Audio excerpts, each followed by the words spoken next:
This is your economics graph for reading charts and graphs.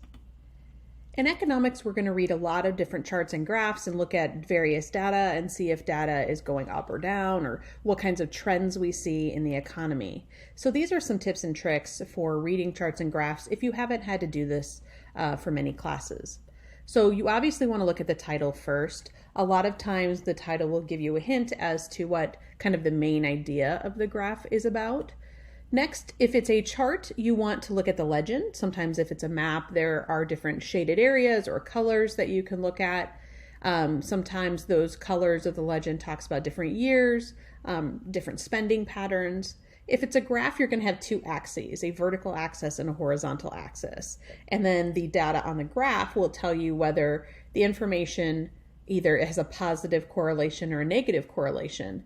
The axes can also show that the information on the graph is maybe spiking up and down. After you've figured out what the graph is trying to tell you, you need to come up with the general theme of the data. For example, if it's a graph and you notice that the trend line on the graph is going up over time, then that means there's a positive correlation between the two axes. A line that's going down over time shows you that there's a negative correlation between those two axes. So you need to come up with a general theme. If you were to average all of the data on the chart, what would that be?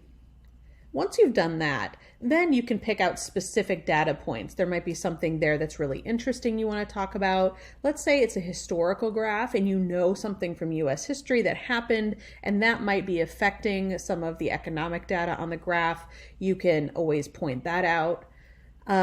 But you want to be able to point out specific points of data or trends or a small trend over a couple of years. And if you can explain why the data is that way or what the effects of that particular time in economics was about. So we're going to do active learning number 7. You're going to do this on your active learning paper. I'm going to show you 3 graphs.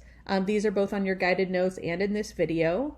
For all 3 graphs, what is the main trend of the graph saying? So if you had to average all the data, what is that? If you can say that in maybe one sentence. And then I want you to point out a specific piece of data on that graph and explain what's going on or what caused that event to happen.